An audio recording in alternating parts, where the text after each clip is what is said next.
afternoon, I thought I'd do an allotment tour for May, given that that's what all these professional people seem to do, though usually with slightly larger allotments than me. It's a lovely sunny Saturday afternoon, just been sort of weeding a bit really, weeding and watering. Most of the stuff's actually in now, so it's probably a good time really to do an allotment tour. So coming up here we have bed A, or very imaginatively named, which is pretty much the brassica bed at the moment. Got my amazing net clothes horse contraption that impressively hasn't fallen down yet for now. So I should have gone the other way, shouldn't I? So I don't get the shadow. So in here we've got the sprouting broccoli. I think it's a purple sprouting broccoli. I probably should have checked. I'll pop it on the screen when I get back and check what they are. So there's only one of the original ones from the first planting that's left, that's at the back. It's not in a bad state really, it definitely seems to have perked up since the new netting went on. And then there's the 4 older ones that are still there. Then at the back there's one of the curly scarlet kale and 4 more of them under the big frame. They're all doing relatively well. They're probably the most successful ones that are in. They don't seem to have been particularly badly affected by the aphids or the black fly, whatever it is that's been on the poor Romanesco. And hopefully they're not going to be too badly constrained by the frame that's already there. Then on the outside we've got the butterfly butternut squash. They're not doing too bad. I mean, when I get in, the bottom leaves are usually quite floppy. I guess they're just very, very thirsty, and there seems to have been, I don't know if this is sort of sun damage here, or the leaves have started to bleach a bit. Oh, and ants on there, what a shock. But they don't seem to be doing too bad. I mean, they've got flowers, they've got new growth, so luckily they seem to be okay. I just need to make sure I keep on top of the watering. Then over to the right we have lots of weeds. I think this will look back there. And then 5 of the the Romanesco broccoli. They were doing quite well, but they do seem to be getting, I don't know whether it's black fly damage or they're just a bit stressed in another way, but they've looked happier, it's got to be said, but hopefully they'll perk up a bit soon.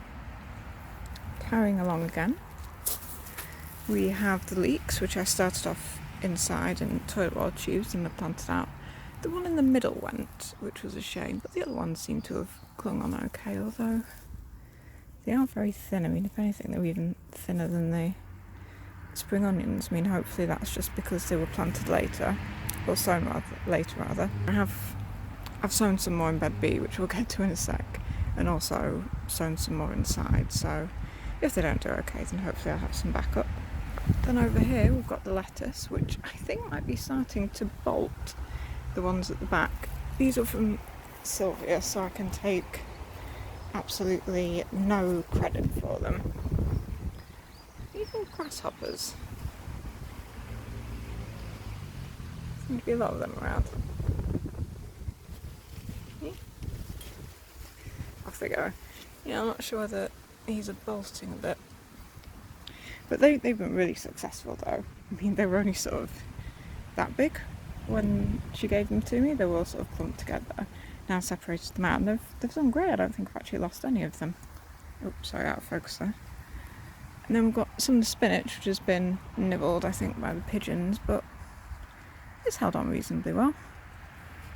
Then we've got bed B, which is a bit of a tale of two halves really.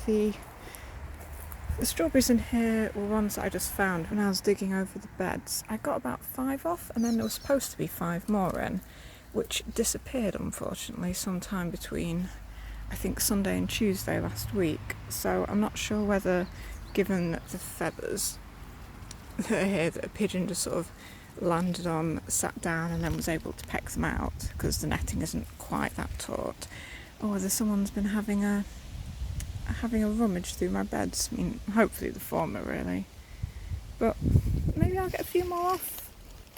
I'm not really expecting a great harvest off them because they were in such a poor state when I got them, and quite a few of them have died, but maybe a few more off.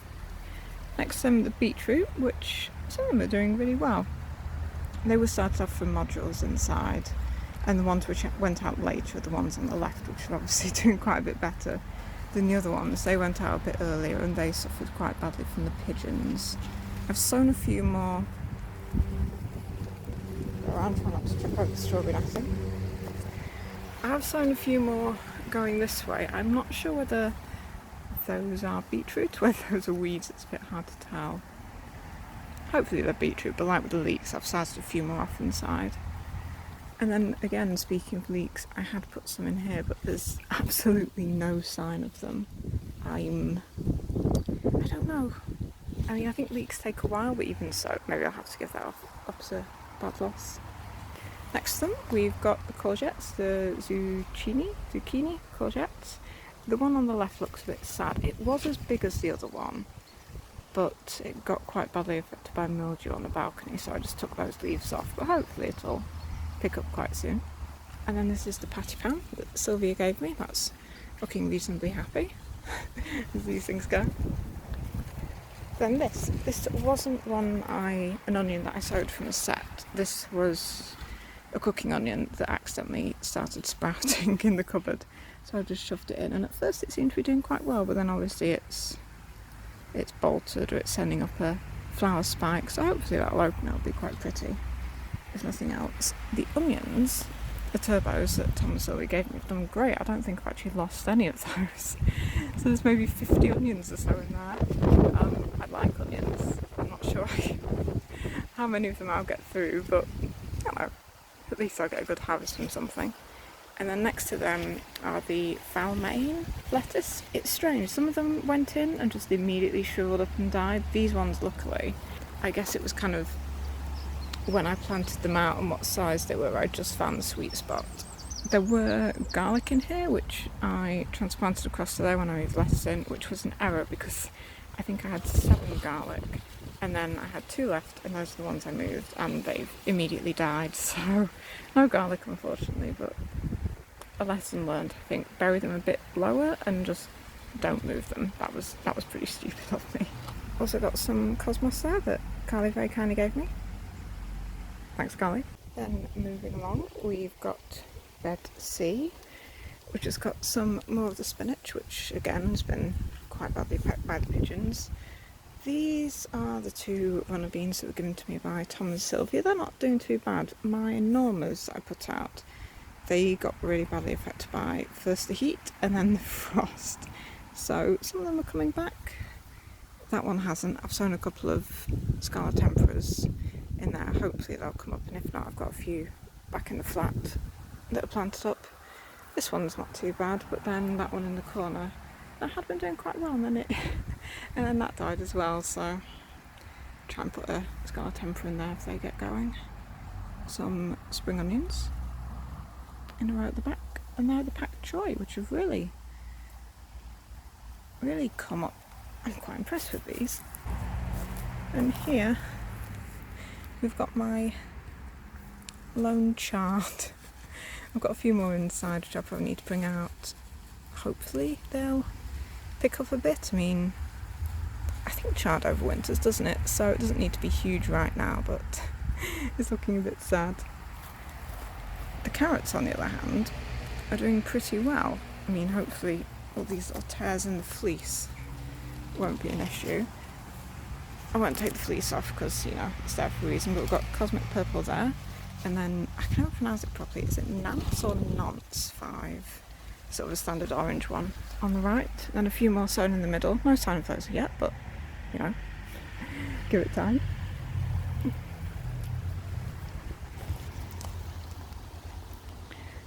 Over here is Bed D, which at the moment just has rubbish, and then the compost bin and the tub and various stuff.